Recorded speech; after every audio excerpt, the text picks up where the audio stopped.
जय श्री कृष्णा, राधे राधे सभी को। कैसे हैं आप सभी लोग। आज हमारा डे 32वां दिन यानी 32 डेज। तो चलिए हम अपना श्रीमद् भगवद गीता का यथास्वरूप शुरू करते हैं, लेके प्रभु का नाम।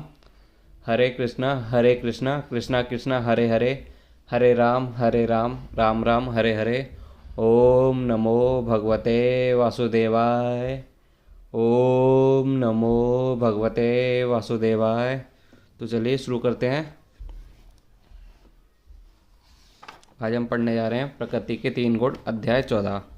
तो देखते हैं इसमें हमको प्रभु जी ने कौन से 3 गुण बताए हैं। चलिए शुरू करते हैं इसको। भगवान ने कहा, अब मैं तुमसे समस्त ज्ञानों में सर्वश्रेष्ठ इस परम ज्ञान को पुनः कहूँगा, जिसे मैं जान लेने पर समस्त मुनियों ने परम सिद्धि प्राप्त की है। 7वें अध्याय से लेकर 12वें अध्याय तक श्री कृष्ण परम सत्य भगवान के विषय में विस्तार से बताते हैं। अब भगवान स्वयं अर्जुन को और आगे ज्ञान दे रहे हैं। यदि कोई इस अध्याय की दार्शनिक चिंतन द्वारा भली भांति समझ ले तो उसे भक्ति का ज्ञान हो जाएगा। 13वें अध्याय में यह स्पष्ट बताया जा चुका है कि विनय पूर्वक ज्ञान का विकास करते हुए भगवंदन से छूटा जा सकता है। यह भी बताया जा चुका है कि प्रकृति के गुणों की संगति फलस्वरूप ही इस जीव भौतिक जगत में बद्ध है। अब इस अध्याय में भगवान स्वयं बताते हैं कि वे प्रकृति के गुण कौन से हैं, वे किस प्रकार क्रिया करते हैं, किस तरह बांधते हैं और किस प्रकार मोक्ष प्रदान करते हैं। इस अध्याय में जिस ज्ञान का प्रकाश किया गया है वे उसे अन्य पूर्ववर्ती अध्यायों में दिए गए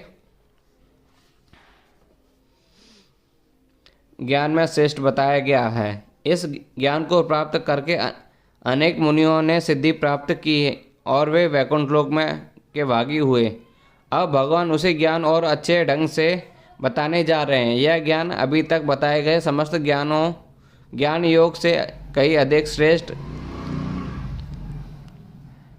है और इसे जान लेने पर अनेक लोगों की सिद्धि प्राप्त हुई है। अतः यह आशा की जाती है कि इस अध्याय को समझेगा उसे सिद्धि प्राप्त होगी।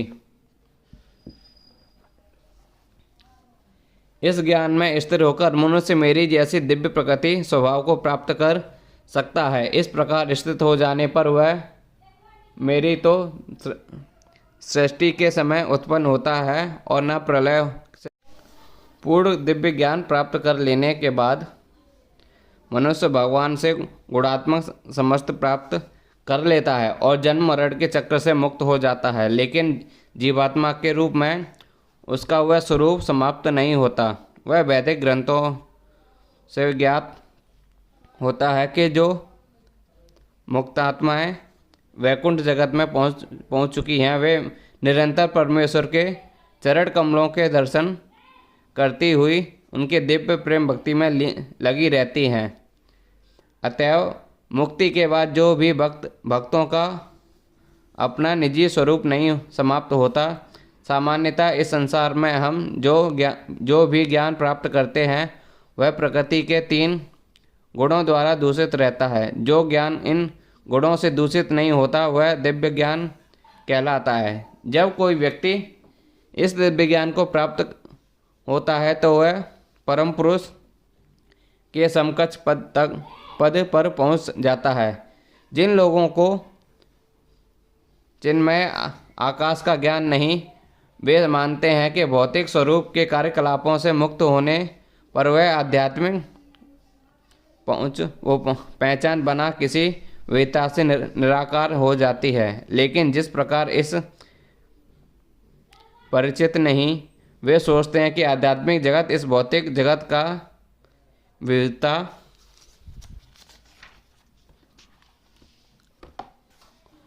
में उल्टा है। लेकिन वास्तव में होता यह है कि आध्यात्मिक जगत चिंतमय आकाश से मनुष्य आध्यात्मिक रूप प्राप्त हो जाता है। वहाँ के सारे कार्यकलाप आध्यात्मिक होते हैं और आध्यात्मिक स्थिति भक्तिमय जीवन कहलाती है। यह वातावरण अदूषित होता है और यहाँ पर व्यक्ति गुणों के वशिष्ठ गुणों की दृष्टि से परमेश्वर के समकक्ष होता है। ऐसा ज्ञान प्राप्त होने के लिए मनुष्य को समस्त आध्यात्मिक गुण उत्पन्न करने होते हैं। जो इस प्रकार से जगत प्रामाणिक गुण उत्पन्न कर लेता है, वह भौतिक जगत के सृजन या उसके विनाश से प्रभावित नहीं होता।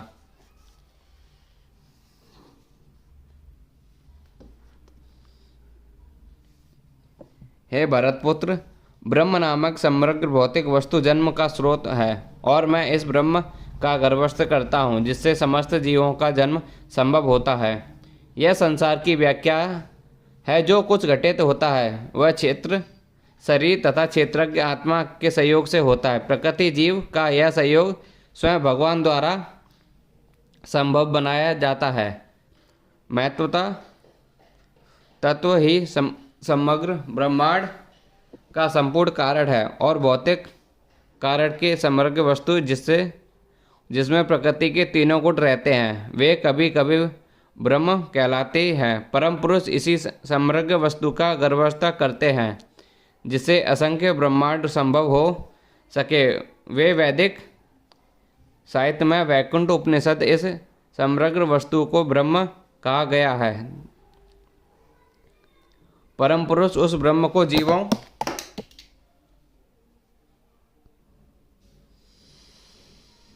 के बीजों के साथ गर्भस्थ करता है। पृथ्वी जल अग्नि वायु आदि 24 तत्व भौतिक शक्ति हैं और वे महत ब्रह्म अर्थात भौतिक प्रकृति के अवयव हैं। जैसा कि 7वें अध्याय में बताया जा चुका है, इस संसार की इससे परे एक अन्य परा प्रकृति जीव होती है। भगवान की इच्छा से यह परा प्रकृति अपरा प्रकृति से मिला दी जाती है, जिसके बाद इस भौतिक प्रकृति से परे जीव उत्पन्न होते हैं। बिच्छू अपने अंडे ध्यान के ढेर में देती है और कभी कभी यह कहा जाता है कि बिच्छू ध्यान से उत्पन्न हुई है, लेकिन ध्यान बिच्छू के जन्म का कारण नहीं है। वास्तव में अंडे माता बिच्छू ने दिए थे। इसी प्रकार भौतिक प्रकृति जीवों के कारण का जन्म नहीं होती। जीव भगवान द्वारा प्रदत्त होता है और वे प्रकृति के उत्पन्न होते प्रतीत होते हैं। इस तरह प्रत्येक जीव को उसके पूर्व कर्मों के अनुसार भिन्न शरीर प्राप्त होता है, जो इस भौतिक प्रकृति द्वारा रचित होता है, जिसके कारण जीव अपने पूर्व कर्मों के अनुसार सुख या दुख भोगता है। इस भौतिक जगत में जीव समस्त अभिव्यक्तियों के कारण भगवान है। हे कुंती पुत्र, तुम यह समझ लो कि समस्त प्रकार की जीव योनियां इस भौतिक प्रकृति में जन्म द्वारा संभव हैं और मैं उनका जीव प्रदाता पिता हूँ। इस श्लोक में स्पष्ट बताया गया है कि भगवान श्री कृष्ण समस्त जीवों के आदि पिता है। सारे जीव भौतिक प्रकृति तथा आध्यात्मिक प्रकृति के सहयोग हैं। ऐसे जीव केवल इस लोक में ही नहीं अपितु प्रत्येक लोक में हैं। यहाँ तक कि सर्वोच्च लोक में भी जहाँ ब्रह्म आसीन है पाए जाते हैं। जीव सर्वत्र है। पृथ्वी जल तथा अग्नि के भीतर जीव ये हैं। ये सारे जीव माता भौतिक प्रकृति तथा बीज प्रदाता कृष्ण के द्वारा प्रकट होते हैं। तात्पर्य यह है कि भौतिक जगत जीवों को गर्भ में धारण किए हैं, जो सृष्टि काल में अपने पूर्व कर्मों के अनुसार विविध रूपों में प्रकट होते हैं। भौतिक प्रकृति के 3 गुण से युक्त है और ये सतो रजो तथा तमोगुण महाबाहु अर्जुन तब शाश्वत जीव के प्रकृति संगम में आता है तो वह उन गुणों को बंध जाता है। दिव्य ज्ञान होने के कारण जीव इस भौतिक प्रकृति से कुछ भी लेना देना नहीं है। फिर भी भौतिक जगत द्वारा बद्ध हो जाने के कारण वह प्रकृति के 3 गुणों के जादू के वशीभूत होकर कार्य करता है। चूँकि जीवों को प्रकृति के विभिन्न अवस्थाओं के अनुसार भिन्न भिन्न प्रकार के शरीर मिले हुए हैं, अतः वे उसी प्रकार के अनुसार कर्म करने के लिए प्रेरित होते हैं। यही अनेक प्रकार के सुख दुख का कारण है।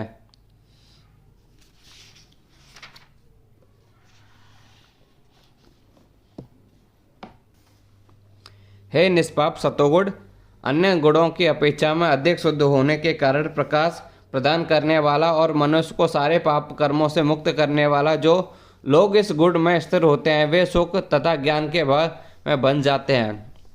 प्रकृति द्वारा बद्ध किए गए जीव कई प्रकार के होते हैं, कोई सुखी और कोई अत्यंत कर्मष्ट, तो दूसरा ऐसा है।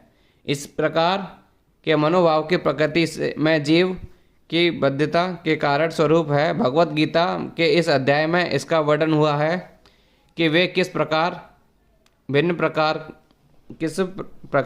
भिन्न प्रकार से बद्ध हैं। सर्वप्रथम सतोगुण पर विचार किया गया है कि इस जगत में सतोगुण विकसित करने का लाभ यह होता है कि मनुष्य अन्य बद्ध जीवों की तुलना में अधिक चतुर हो जाता है। सतोगुण पुरुष की भौतिक कष्ट उतना पीड़ित नहीं करते और उसे भौतिक ज्ञान की प्रगति करने की सूझ होती है। इसका प्रतिनिधि ब्राह्मण है जो सतोगुणी माना जाता है। सुख का यह भाव इस विचार के कारण है कि सतोगुण में पाप कर्मों से प्राय मुक्त रहा जाता है। वास्तव में वैदिक साहित्य में यह कहा गया है कि सतोगुण का अर्थ है कि अधिक ज्ञान तथा सुख का आध्यात्मिक अनुभव। सारी कठिनाई यह है कि जब मनुष्य सतोगुण में स्थिर होता है तो उसे ऐसा अनुभव होता है कि वह ज्ञान में आगे है और अन्यों की अपेक्षा श्रेष्ठ है। इस प्रकार वह शब्द बद्ध हो जाता है। इसके अतिरिक्त इसके उदाहरण वैज्ञानिक तथा दार्शनिक, इनमें से प्रत्येक को अपने ज्ञान का गर्व रहता है और चूंकि वे अपने रहन सहन को सुधार लेते हैं अतः उन्हें भौतिक सुख की अनुभूति होती है। बद्ध जीव में अधिक सुख का यह भाव उन्हें भौतिक प्रकृति के गुणों से बांध देता है, अतः वे सतोगुण में रहकर कर्म करने की प्रति आकृष्ट होते हैं और जब वे इस प्रकार के कर्म करते रहने का आकर्षण बना रहता है तब तक उन्हें किसी न किसी प्रकार का शरीर धारण करना होता है। इस प्रकार उनकी मुक्ति की या वैकुंठ जाने की कोई संभावना नहीं रह जाती। वे बारंबार दार्शनिक, वैज्ञानिक या कवि बनते रहते हैं और बारंबार जन्म मृत्यु के उन्हीं दोषों में बनते रहते हैं, लेकिन मोह माया के कारण वे सोचते हैं कि इस प्रकार का जीवन आनंदमय है। हे कुंतीपुत्र, रजोगुण की उत्पत्ति असीम आकांक्षाओं तथा तृष्णाओं से होती है और इसी के कारण यह देहधारी जीव सकाम कर्मों में बन जाता है। रजोगुण की विशेषता है कि पुरुष तथा स्त्री पारंपरिक आकर्षण स्त्री पुरुष के प्रति और पुरुष स्त्री के प्रति आकर्षण होता है। यह रजोगुण कहलाता है। जब इस रजोगुण में वृद्धि हो जाती है तो मनुष्य भौतिक भोग के लिए लालायित होता है।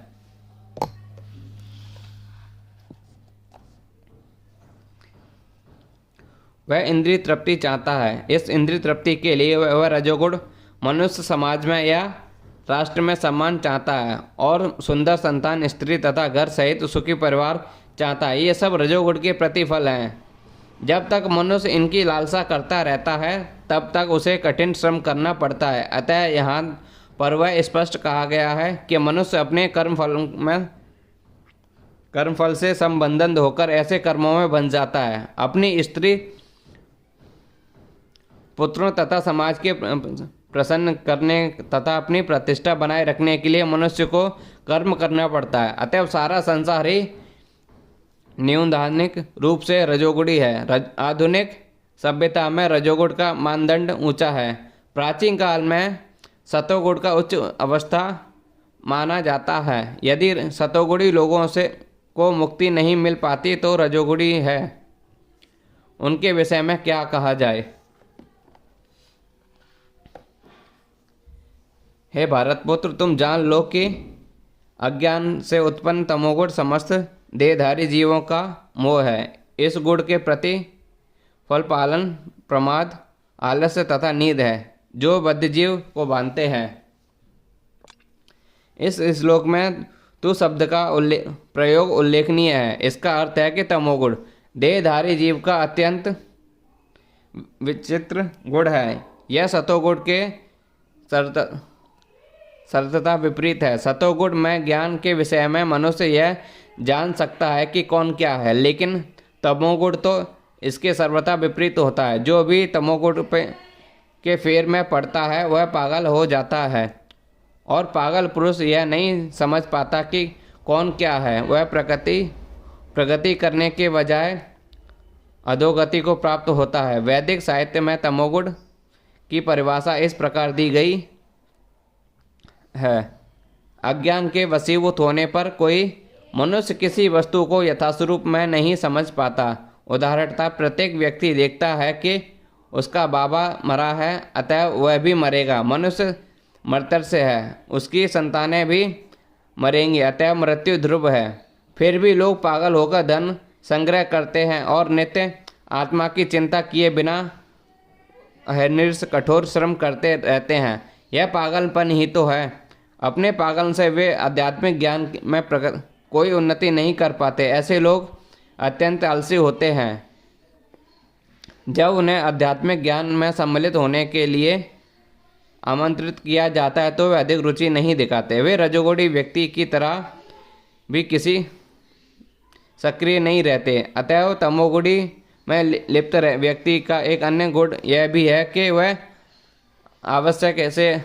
आवश्यकता से अधिक सोता है। 6 घंटे की नींद पर्याप्त है, लेकिन ऐसा व्यक्ति दिन में 10 से 12 घंटे तक सोता है। ऐसा व्यक्ति सदैव विनाश प्रतीत होता है और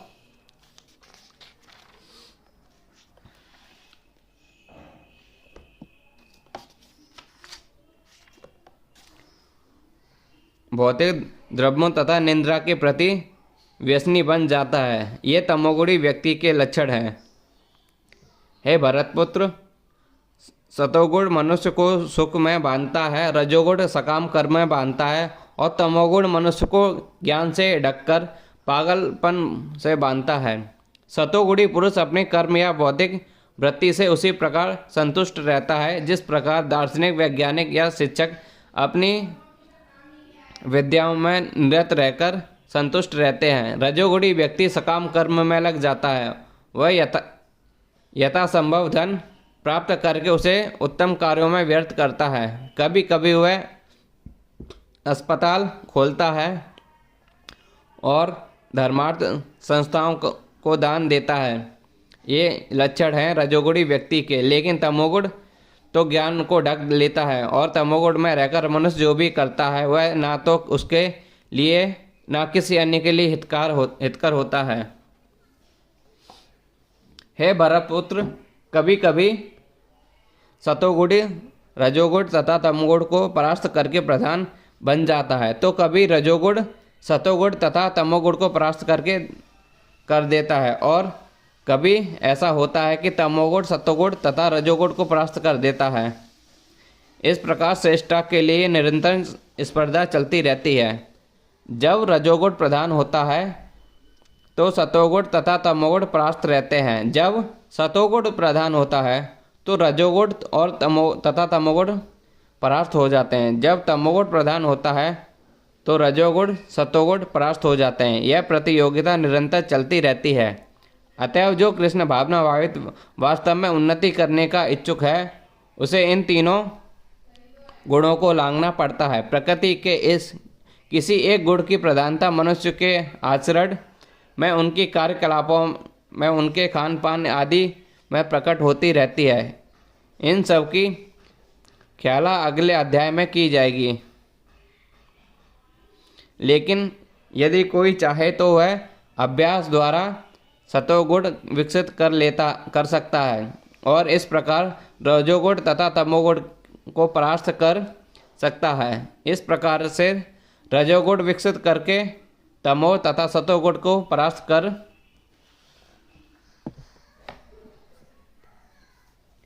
सकता है, अथवा कोई चाहे तो वह तमोगुण को विकसित करके रजो तथा सतोगुण को परास्त कर सकता है। यद्यपि प्रकृति के ये 3 गुण होते हैं, किंतु यदि कोई संकल्प कर ले तो उसे सतोगुण का आशीर्वाद तो मिल ही सकता है।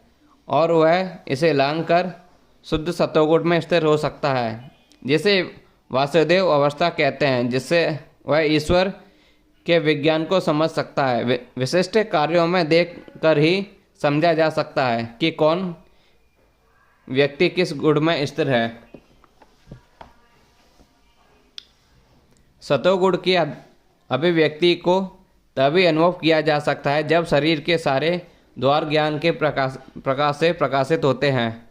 शरीर में 9 द्वार हैं, 2 आँख, 2 कान, 2 नथुने, मुँह, गुदा तथा उपस्थ। जब प्रत्येक द्वार तत्व के लक्षण से दीपित हो जाए तो समझना चाहिए कि उसमें सतोगुण विकसित हो चुका है। सतोगुण में सारी वस्तुएं अपनी सही स्थिति में दिखती हैं, सही सुनाई पड़ता है और सही ढंग से उन वस्तुओं का स्वाद मिलता है। मनुष्य का अंत तथा ब्रह्म शुद्ध हो जाता है। प्रत्येक द्वार के में सुख के लक्षण उत्पन्न दिखते हैं और यही स्थिति होती है सत्व गुण की।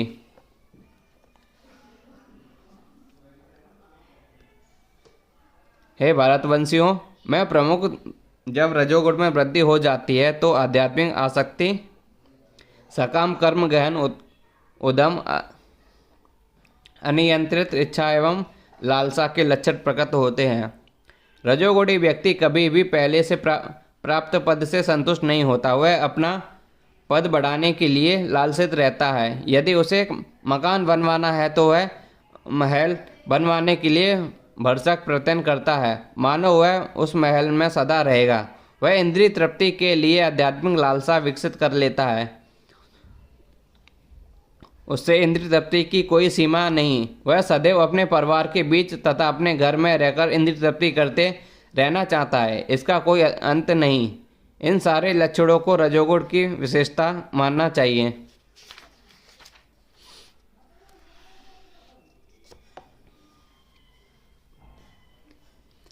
जब तमोगुण में वृद्धि हो जाती है तो वह कुरुक्षेत्र अंधेरा, जड़ता, प्रमत्ता तथा मोह का प्राकटम होता है। जहाँ प्रकाश नहीं होता वहाँ ज्ञान अनुपस्थित रहता है। तमोगुण व्यक्ति किसी नियम में मन का कार्य नहीं करता। वह अकारण ही अपनी सनक के अनुसार कार्य करना चाहता है। यद्यपि उसमें कार्य करने की क्षमता होती है तो किंतु वह परिश्रम नहीं करता। यह मोह कहलाता है। यद्यपि चेतना रहती है लेकिन जीवन निष्क्रिय रहता है। तमोगुण के लक्षण हैं। जब कोई सतोगुण में मरता है तो उसे महर्षियों में विशुद्ध उच्चतर लोकों की प्राप्ति होती है। सतोगुणी व्यक्ति ब्रह्मलोक या जनलोक जैसे उच्च लोकों को प्राप्त करता है और वहाँ दैवी सुख भोगता है। अम्लान शब्द महत्वपूर्ण है। इसका अर्थ है कि राजा तथा तमोगुण से मुक्त होने। भौतिक जगत में अशुद्धियाँ हैं लेकिन सतोगुण सर्वाधिक शुद्ध रूप है। विभिन्न जीवों के लिए विभिन्न प्रकार के लोक हैं। जो लोग सतोगुण में मरते हैं वे उन लोकों को जाते हैं जहाँ महर्षि तथा महान भक्तगण रहते हैं। जब कोई रजोगुण में मरता है तो वह सकाम कर्मियों के बीच में जन्म ग्रहण करता है और जब कोई तमोगुण मरता है तो वह पशु योनियों जन्म धारण करता है।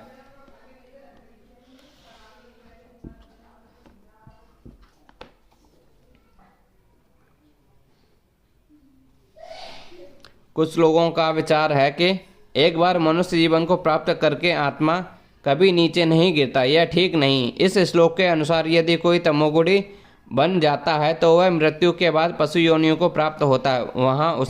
वहाँ से मनुष्य को विकास प्रक्रम द्वारा पुनः मनुष्य जीवन तक आना पड़ता है। अतः जो लोग मनुष्य जीवन के विषय में सचमुच चिंतित हैं उन्हें सतोगुणी बनना चाहिए और अच्छी संगति में रहकर गुणों को लांघकर कृष्ण भावना मत में स्थिर होना चाहिए। यही मनुष्य जीवन का लक्षण है।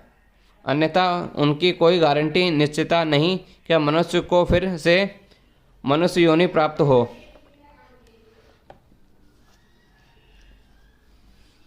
पुण्य कर्म का फल शुद्ध होता है और शाश्वत कहलाता है, लेकिन रजोगुण में संपन्न कर्म का फल दुख होता है और तमोगुण में किए गए कर्म मूर्खता में प्रतिफलित होते हैं। सतोगुण में किए गए पुण्य कर्मों का फल शुद्ध होता है, अतः वे मुनिगण जो समस्त मोह से मुक्त हैं सुखी रहते हैं, लेकिन रजोगुण में किए गए कर्म दुख के कारण बनते हैं। भौतिक सुख के लिए जो भी कार्य किया जाता है उसका विफल होना निश्चित है। उदाहरणार्थ यदि कोई गगनचुंबी प्रसाद बनवाना चाहता है तो उसके बनने के पूर्व अत्यधिक कष्ट उठाना पड़ेगा। मालिक को धन संग्रह के लिए कष्ट उठाना पड़ता है और प्रसाद बनवाने वाले श्रमिकों को शारीरिक श्रम करना पड़ता है। इस प्रकार कष्ट तो होता ही है। अतएव भगवत गीता का कथन है कि रजोगुण के अधीन होकर भी जो कर्म किया जाता है उसे निश्चित रूप से महान कष्ट भोगते होते हैं। इससे यह मानसिक दृष्टि हो सकती है कि मैंने यह मकान बनवाया है या इतना धन कमाया, लेकिन यह कोई वास्तविक सुख नहीं। यहाँ तक तमोगुण का संबंध करता को कुछ भी ज्ञान नहीं रहता। अतः जो समस्त कार्य उस समय दुखदायक होते हैं और बाद में उसे पशु जीवन में जाना होता है। पशु जीवन में सदैव दुखमय है। यद्यपि माया के वशीभूत होकर वे इसे समझ नहीं पाते। पशुओं को वध भी तमोगुण के कारण है। पशु वधिक यह नहीं जानते कि भविष्य में इस पशु को जो ऐसा शरीर प्राप्त होगा जिसे वह उसका वध करेगा। यह प्रकृति का नियम है। मानव समाज में शरीर कोई किसी मनुष्य का वध कर देता है तो उसे प्राणदंड मिलता है। यह राज्य का नियम है। अज्ञानवश जो लोग यह अनुभव नहीं करते वह कि परमेश्वर द्वारा नियंत्रित एक पूरा राज्य है। प्रत्येक जीवित प्राणी परमेश्वर की संतान है और उन्हें एक चींटी तक का मारने का संग्रह नहीं। इसके लिए मनुष्य को दंड भोगना पड़ता है। अतएव स्वाद के लिए पशु वध में रत रहना घोर अज्ञान है।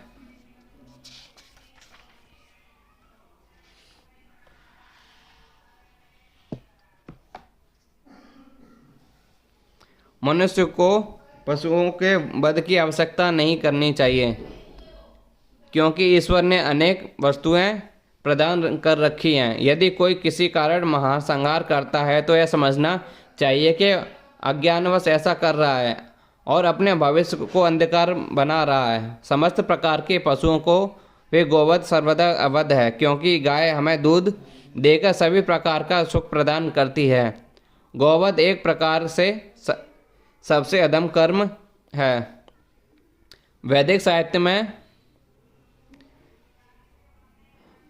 सूचित करता है कि जो व्यक्ति दूध पीकर गाय को मारना चाहता है वह सबसे बड़े अज्ञान में रहता है। वैदिक ग्रंथों में एक प्रार्थना भी है जो इस प्रकार है।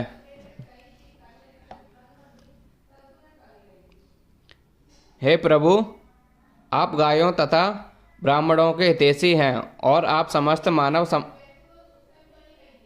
समाज तथा विश्व के हितैषी हैं। तात्पर्य यह है कि इस प्रार्थना में गायों तथा ब्राह्मणों की रक्षा का विशेष उल्लेख है। ब्राह्मण आध्यात्मिक शिक्षा के प्रतीक हैं और गायें महत्वपूर्ण भोजन की। अतएव इन दोनों जीवों को, ब्राह्मणों तथा गायों की पूरी सुरक्षा प्रदान की जानी चाहिए। यही सभ्यता की वास्तविक प्रगति है। आधुनिक मानव समाज की आध्यात्मिक ज्ञान की उपेक्षा की जाती है और गोवध को प्रोत्साहित किया जाता है। इससे यही ज्ञात होता है कि मानव समाज विपरीत दिशा में जा रहा है और अपनी भर्त्सना का पथ प्रशस्त कर रहा है। जो सभ्यता अपने नागरिक को अगले जन्मों में पशु बनने के लिए मार्गदर्शन करती है वह निश्चित रूप से मानव सभ्यता नहीं। निसंदेह आधुनिक मानव सभ्यता रजोगुण तथा तमोगुण के कारण कुकाम कर्म पर जा रही है। यह अत्यंत घातक युग है और समस्त राष्ट्रों को चाहिए कि मानवता को यह महान संकट से बचाने के लिए कृष्ण भावनामृत की सरलतम विधि प्रदान करें।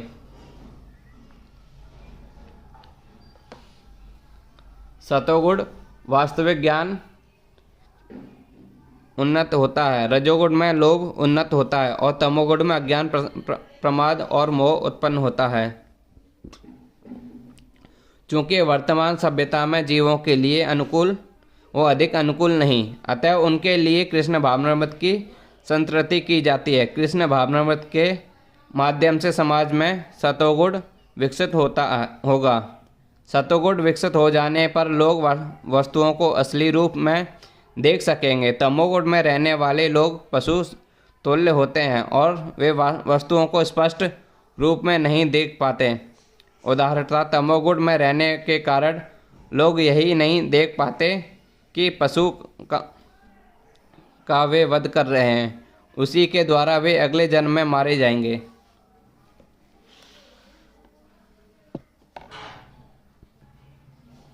वास्तविक ज्ञान की शिक्षा न मिलने के कारण वे अनुत्तरदायी बन जाते हैं। इस अच्युत श्रृंखला को रोकने के लिए जनता के में सतोगुण उत्पन्न करने की शिक्षा देना आवश्यक है। सतोगुण में शिक्षित हो जाने पर वे गंभीर बनेंगे और वस्तुओं को उनके सही रूप में जान सकेंगे। तब लोग सुखी तथा संपन्न हो सकेंगे। भले ही अधिकांश लोग सुखी तथा समृद्ध न बन पाएं, लेकिन यदि जनता का कुछ अंश कृष्ण भावनामृत विकसित कर लेता है तो सतोगुण बन जाता है, तो सारे विश्व में शांति तथा संपन्नता विकसित कर लेता है की संभावना है। नहीं तो यदि विश्व के लोग रजोगुण तथा तमोगुण में लगे रहेंगे तो शांति और संपन्नता नहीं रह पाएगी। रजोगुण में लोग लोभी बन जाते हैं और इंद्रिय तरफ भोग की लालसा की कोई सीमा नहीं होती। कोई भी यह नहीं देख सकता कि भले ही किसी के पास प्रचुर धन तथा इंद्रिय तृप्ति के लिए पर्याप्त धन साधन हो, लेकिन उसे ना तो सुख मिलता है ना मन शांति। ऐसा संभव ही नहीं क्योंकि वह रजोगुण में स्थिर है। यदि इस कोई रंच मात्र भी सुख चाहता है तो धन उसकी सहायता नहीं कर सकता। उसे कृष्ण भावनामृत या अभ्यास द्वारा है अपने आपको सतोगुण में स्थिर करना होगा। जब कोई रजोगुण में रत रहता है तो वह मानसिक रूप से ही अप्रसन्न रहता है, अपितु उसकी वृत्ति तथा उसका व्यवसाय भी अत्यंत कष्टकारक होते हैं।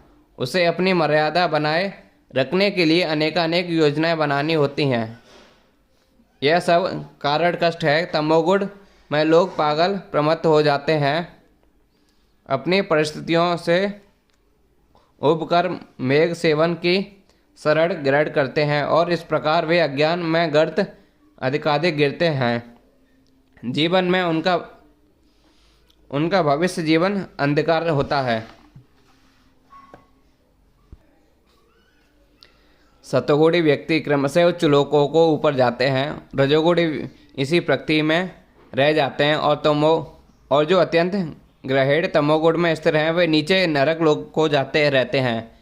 इस श्लोक में तीनों गुणों के कर्मों के फल को स्पष्ट रूप में बताया गया है। ऊपर के लोकों में या स्वर्ग लोकों में प्रत्येक व्यक्ति अत्यंत उन्नत होता है। जीवों में जिस मात्रा में सतोगुण का विकास होता है उसी के अनुसार विभिन्न स्वर्ग लोकों में भेजा जाता है।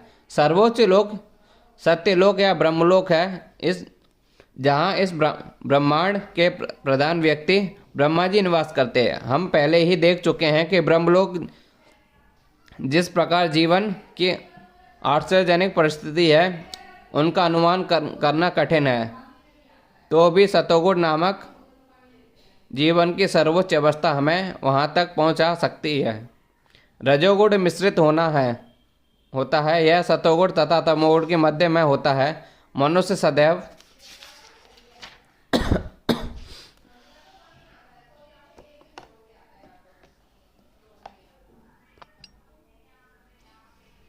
शुद्ध नहीं होता, लेकिन यदि वह पूर्णतः रजोगुण हो तो वह इस पृथ्वी पर केवल राजा या धनी व्यक्ति के रूप में रहता है, लेकिन गुणों का मिश्रण होते रहने में वह नीचे भी जा सकता है। इस पृथ्वी पर जो रजो या तमोगुणी लोग बलपूर्वक किसी मशीन द्वारा उच्चतर लोकों में नहीं पहुंच सकते। रजोगुण में इसकी भी संभावना है कि अगले जीवन में कोई प्रमत्त हो जाए। यहाँ पर निम्नतर गुणों तमोगुण को अत्यंत गर्हित कहा गया है। अज्ञानता तमोगुण के विकसित करने का परिणाम अत्यंत भयावह होता है। वह प्रकृति का न्यूनतम गुण है। मनुष्य योनि से नीचे पशुओं, सरीसृपों, वृक्षों आदि 80 लाख योनियां हैं और तमोगुण केवल विकास के अनुसार ही लोगों को यह अधम प्राप्त योनियां होती हैं। यहाँ पर तामसा शब्द का अत्यंत सार्थक है। इसका अर्थ है कि सूचक जो उच्चतर गुणों तक ऊपर न उठकर निरंतर तमोगुण में ही बने रहते हैं, उनका भविष्य अत्यंत अंधकारमय होता है। तमोगुणी तथा रजोगुणी लोगों के लिए सतोगुणी बनने का सुअवसर है और वह कृष्ण भावनामृत विधि से मिल सकता है। लेकिन जो इस सुअवसर को लाभ नहीं उठाता वह निरंतर गुणों में बना रहेगा।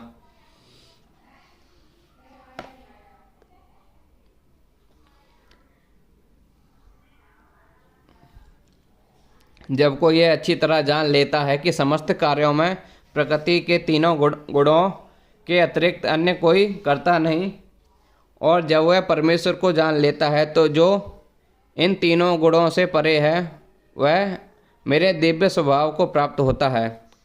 समुचित महापुरुषों में से केवल समझकर तथा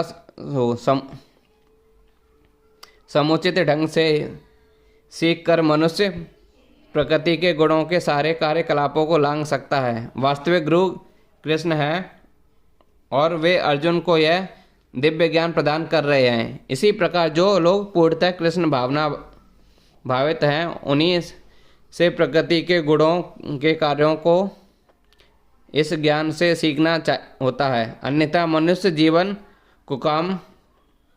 कुमार्ग में चल जाता है। प्रामाणिक गुरु के उपदेश जीव अपनी आध्यात्मिक स्थिति, अपने भौतिक शरीर, अपनी इंद्रियों तथा भौतिक प्रकृति के गुणों के अपनी बद्धावस्था होने के बारे में जान सकता है। वह इन गुणों की जकड़ में होने की असहाय होता है, लेकिन अपनी वास्तविक स्थिति में देख लेने पर वह दिव्य स्तर को प्राप्त कर सकता है जिसे आध्यात्मिक जीवन के लिए आवश्यक होता है। वस्तुतः जीव विभिन्न कर्मों का करता नहीं होता, उसे बाध्य होकर कर्म करना पड़ता है क्योंकि वह विशेष प्रकार के शरीर में स्थिर रहता है जिसका संचालन प्रकृति का कोई गुण करता है। जब तक मनुष्य किसी आध्यात्मिक मान्यता प्राप्त व्यक्ति की सहायता नहीं मिलती तब तक वह यह नहीं समझ सकता कि वास्तव में स्थिर है। प्रामाणिक गुरु की संगति से वह अपनी वास्तविक स्थिति समझ सकता है। इसे समझ लेने पर वह पूर्ण कृष्ण भावनामृत में स्थिर हो सकता है। कृष्ण भावना भावित व्यक्ति कभी भी प्रकृति के गुणों के चमत्कार में नियंत्रित नहीं होता। 7वें अध्याय में बताया जा चुका है कि जो कृष्ण भावना भावित की शरण में जाता है वह प्रकृति के कार्यों से मुक्त हो जाता है। जो व्यक्ति वस्तुओं को यथास्वरूप में देख सकता है उस पर प्रकृति का प्रभाव पड़ना वो प्रभाव क्रमशः घटता जाता है।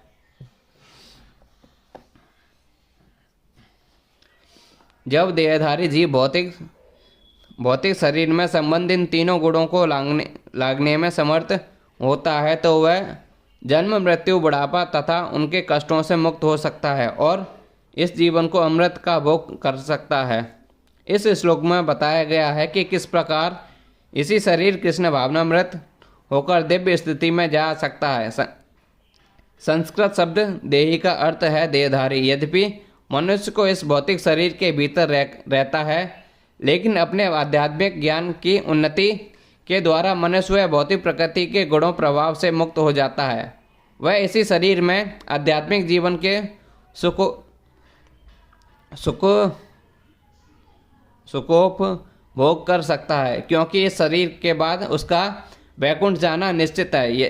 लेकिन वह इस शरीर में आध्यात्मिक सुख उठाता है।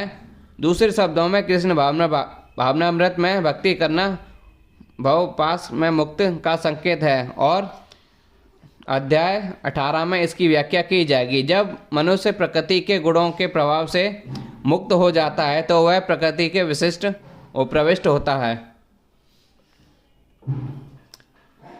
अर्जुन ने पूछा, हे भगवान, जो इन तीनों गुणों से परे है वह किन लक्षणों के द्वारा जाना जाता है? उसका आचरण कैसा होता है? वह प्रकृति के गुणों को किस प्रकार लांघता है? इस श्लोक में अर्जुन के प्रश्न अत्यंत उपयुक्त हैं। वह उस पुरुष के लक्षण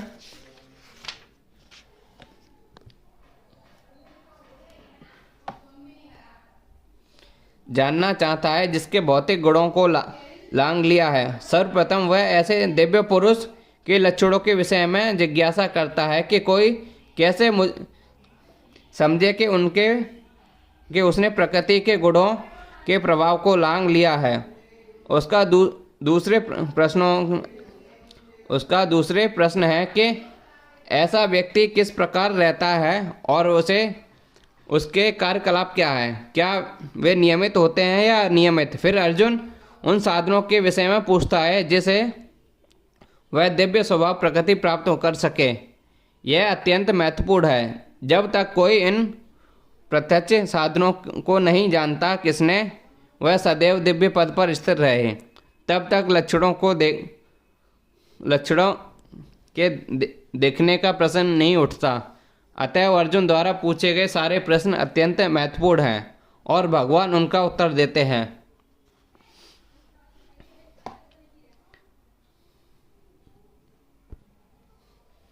भगवान ने कहा, हे पांडुपुत्र, जो प्रकाश आसक्ति तथा मोह के उपयुक्त होने पर ना तो घृणा करता है और ना लिप्त हो जाने पर उसकी इच्छा करता है, जो भौतिक गुणों पर इन समस्त प्रतिक्रियाओं से निश्चल तथा अविचलित रहता है, और यह जानकर कि केवल गुण ही क्रियाशील है या उदासीन दिव्य बना रहता है, जो अपने आप में स्थिर है और सुख तथा दुख को एक समान मानता है, जो मिट्टी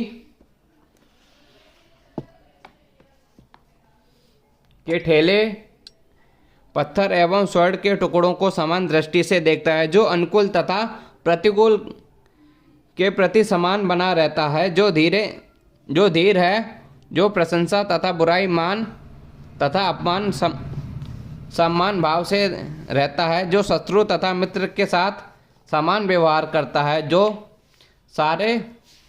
जिसने सारे भौतिक कार्यों का परित्याग कर दिया है। ऐसे व्यक्ति को प्रकृति के गुणों के अतीत कहते हैं।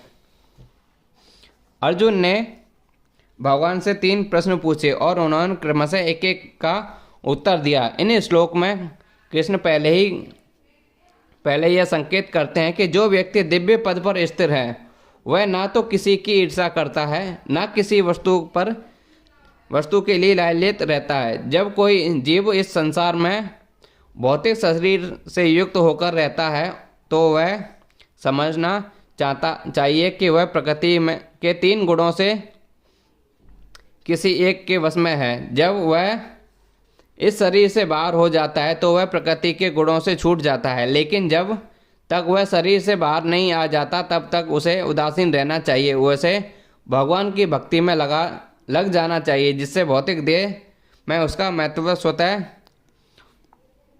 विस्मृत हो जाए। जब मनुष्य भौतिक शरीर के प्रति सचेत रहता है तो केवल इंद्रिय तृप्ति के लिए कर्म करता है।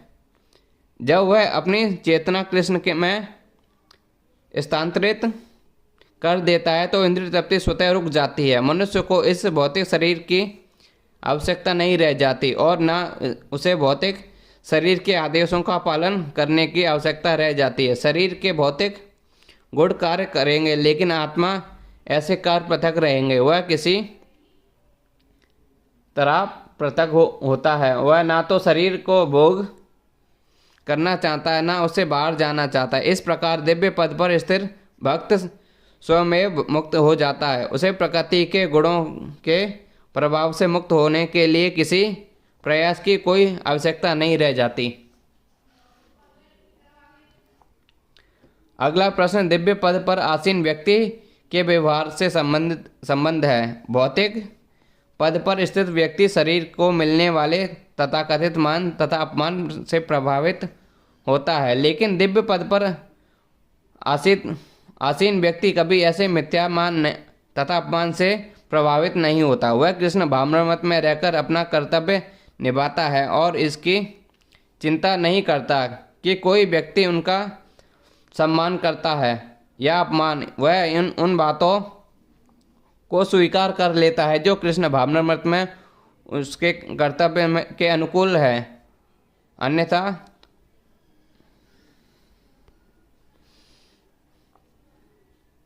उसे किसी भौतिक वस्तु की आवश्यकता नहीं रहती, चाहे वह पत्थर हो या सोना। वह प्रत्येक व्यक्ति को जो कृष्ण भावनामृत में संपादन की में उनकी सहायता करता है अपना मित्र मानता है।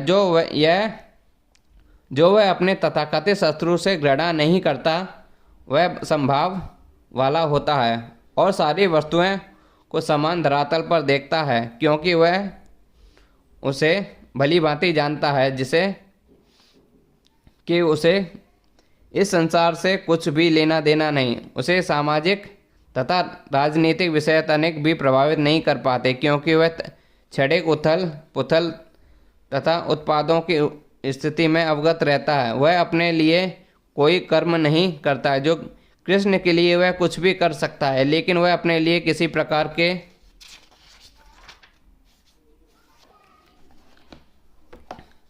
प्रयास नहीं करता। ऐसे आचरण से मनुष्य वास्तव में दिव्य पद पर स्थिर हो सकता है।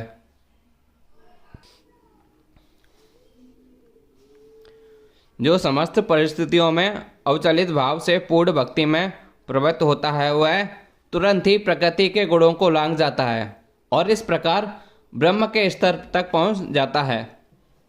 यह श्लोक अर्जुन के तृतीय प्रश्न के उत्तर स्वरूप है। प्रश्न है, दिव्य स्थिति में प्राप्त करने का साधन क्या है?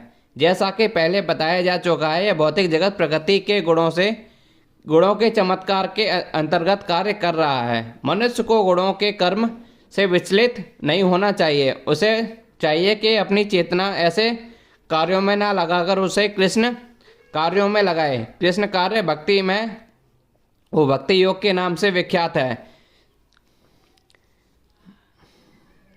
जिनमें सदैव कृष्ण के लिए कार्य करना होता है। इसमें न केवल कृष्ण आते हैं, अपितु इनके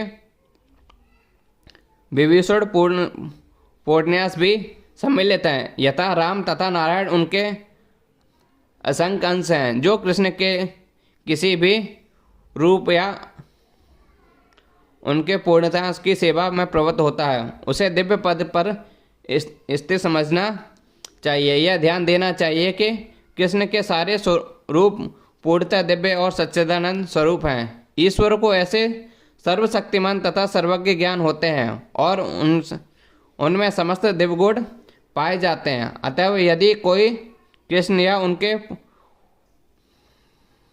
पूर्णांशों की सेवा दृढ़ संकल्प के साथ प्रवृत्त होता है, तो यद्यपि प्रकृति के गुणों को जीत पाना कठिन है, लेकिन वह उन्हें सरलता से जीत सकता है। इसकी व्याख्या 7वें अध्याय में पहले की जा चुकी है। कृष्ण की शरण ग्रहण करने पर तुरंत ही प्रकृति के गुणों के प्रभाव से लांघा जा सकता है। कृष्ण भावनामृत या कृष्ण भक्ति में रहने का अर्थ है कि कृष्ण के साथ समानता प्राप्त करना। भगवान कहते हैं कि उनकी प्रकृति सच्चिदानंद स्वरूप है और सारे जीव परम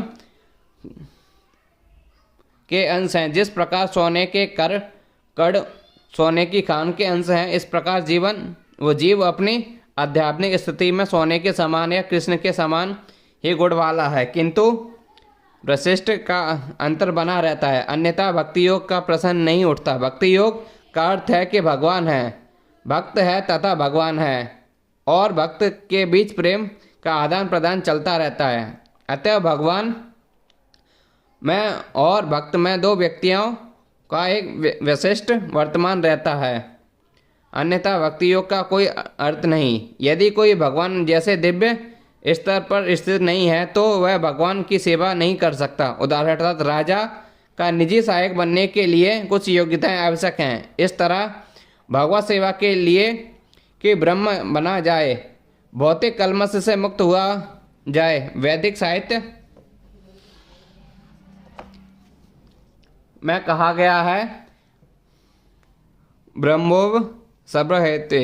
इसका अर्थ है कि गुणात्मक रूप में कि मनुष्य को ब्रह्म में एकाकार हो जाना चाहिए, लेकिन ब्रह्मत्व प्राप्त करने पर मनुष्य व्यष्टि आत्मा रूप में अपने शाश्वत ब्रह्म स्वरूप को खोता नहीं, और मैं ही उस निराकार ब्रह्म का आश्रय हूँ जो अमृत्य, अनिवासी, अविनाशी तथा शाश्वत है और चरम सुख का स्वाभाविक पद है। ब्रह्म का स्वरूप अमरता तथा अविनाशता, शाश्वतता तथा सुख। ब्रह्म तो दिव्य साक्षात्कार का शुभारंभ है। परमात्मा इस दिव्य साक्षात्कार की मध्य या द्वितीय अवस्था है और भगवान परम सत्य के चरम साक्षात्कार हैं। अतः परमात्मा तथा निराकार ब्रह्म दोनों ही परम पुरुष के भीतर रहते हैं। 7वें अध्याय में बताया जा चुका है कि प्रकृति परमेश्वर की अपरा शक्ति की अभिव्यक्ति है। भगवान इस अपरा प्रकृति में परा प्रकृति को गर्भ व्यवस्था करते हैं और प्रकृति भौतिक प्रकृति के लिए आध्यात्मिक स्पर्श में है। जब इस प्रकृति द्वारा बद्धजीव आध्यात्मिक ज्ञान का अनुशीलन करना प्रारंभ करता है तो वह इस भौतिक जगत के पद से ऊपर उठने लगता है और प्रकाशः और क्रमशः परमेश्वर के ब्रह्म बोध तक उठ जाता है। ब्रह्म बोध की प्राप्ति आत्म साक्षात्कार की दिशा में प्रथम अवस्था। इस अवस्था में ब्रह्मभूत व्यक्ति भौतिक पद को पार कर जाता है, लेकिन वह ब्रह्म साक्षात्कार में पूर्ण प्राप्त नहीं कर पाता। यदि वह चाहे तो इस ब्रह्म पद पर बना रह सकता है और धीरे धीरे परमात्मा के साक्षात्कार को और फिर भगवान के साक्षात्कार को प्राप्त हो सकता है। वैदिक साहित्य में इसके उदाहरण भरे पड़े हैं। चारों कुमार पहले निराकार ब्रह्म में स्थिर थे, लेकिन क्रमशः वे भक्ति पद तक उठ गए। जो व्यक्ति निराकार ब्रह्म पद से ऊपर नहीं उठ पाता उसके नीचे गिरने का डर बना रहता है। श्रीमद् भागवत में कहा गया है कि भले ही निराकार ब्रह्म की अवस्था को प्राप्त कर लें, किंतु इसके ऊपर उठ जाने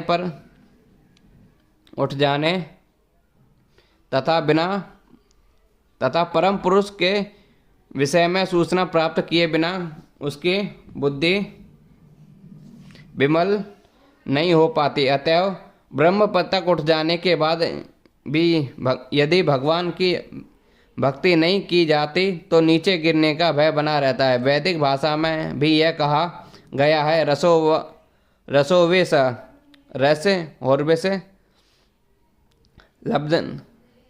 लब्बंदानंदी भवते। रस के आगार भगवान श्री कृष्ण को जान लेने पर मनुष्य को वास्तव में दिव्य आनंदमय हो जाता है।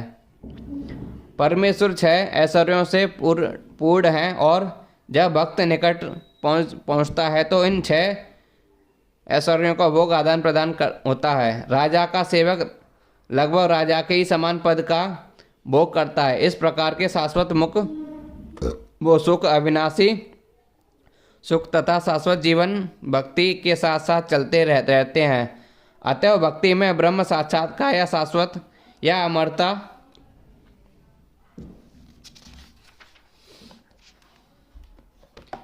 सम्मिलित रहते हैं। भक्ति में प्रवृत्ति व्यक्ति में पहले ही से ही प्राप्त रहती है। यद्यपि स्वभाव से ब्रह्म होता है, उसके भौतिक जगत में प्रभुत्व जताने की इच्छा रहती है, जिसके कारण वह नीचे गिरता है। अपनी स्वाभाविक स्थिति में जीव तीनों गुणों से परे होता है, लेकिन प्रकृति के संघर्ष से वह अपने तीनों गुणों को रजोगुण, सतोगुण तथा तमोगुण में बांध लेता है। इन्हीं तीनों गुणों से संघर्ष कारण उसमें भौतिक जगत में प्रवृत्ति जताने की इच्छा होती है। पूर्ण कृष्ण भावनामृत में भक्ति में प्रवृत्त होने पर वह तुरंत दिव्य पद को प्राप्त हो जाता है और उसमें प्रकृति को वश में करने की जो अवैध इच्छा है वह दूर हो जाती है। अतः भक्तों की संगति कर भक्ति की 9 विधियों श्रवण, कीर्तन, स्मरण आदि अभ्यास करना चाहिए। धीरे धीरे ऐसी संगति से गुरु तथा वो गुरु के प्रभाव से मनुष्य की प्रभुता जताने वाली इच्छा समाप्त हो जाएगी और वह भगवान के दिव्य प्रेम भक्ति दृढ़ता पूर्वक स्थिर हो सकेगा। इस विधि की इस संतृष्टि इस अध्याय के 22वें श्लोक से लेकर अंतिम श्लोक तक की गई है। भगवान की भक्ति अतएव सरल है और मनुष्य को चाहिए कि भगवान की सेवा में लगे श्री विग्रह को अर्पित भोजन उच्छिष्ट खाए, भगवान के चरण कमलों पर चढ़ाए गए पुष्पों की सुगंध सूंघे, भगवान की लीला स्थलों का दर्शन करे, भगवान विभिन्न कार्यकलापों और उनके भक्तों के साथ प्रेम विनय के बारे में पढ़े। सदा हरे कृष्ण कृष्ण कृष्ण हरे हरे, हरे राम राम राम हरे हरे इस महान मंत्र के दिव्य ध्वनि का कीर्तन करे और भगवान तथा उनके भक्तों का अव्यय तथा तिरोधानों को मानने वाले दिनों में उपवास करे। ऐसा करने पर मनुष्य समस्त भौतिक गतिविधियों से विरक्त हो जाएगा। इस प्रकार जो व्यक्ति अपने ब्रह्म ज्योति या ब्रह्मबोध से विभिन्न उपकारों में स्थिर कर सकता है वह गुणात्मक रूप में भगवान के तुल्य है। इस प्रकार श्रीमद् भगवद गीता के 14वें अध्याय प्रकृति के 3 गुण भक्ति वेदांत का पूर्ण हुआ। श्री कृष्ण हरे कृष्णा कृष्णा कृष्णा हरे हरे, हरे राम राम राम हरे हरे। ओम नमो भगवते वासुदेवाय, ओम नमो भगवते वासुदेवाय। तो आज हमारा अध्याय 14 पूरा होता है। तो आगे कल से हम अपना अध्याय 15 स्टार्ट करेंगे। तो जब तक के लिए आप सभी लोग भगवान के नाम मंत्र का जाप करते रहिए, हरे कृष्ण का। इससे आपको बहुत संतुष्टि मिलेगी। तो चलिए कल मिलते हैं।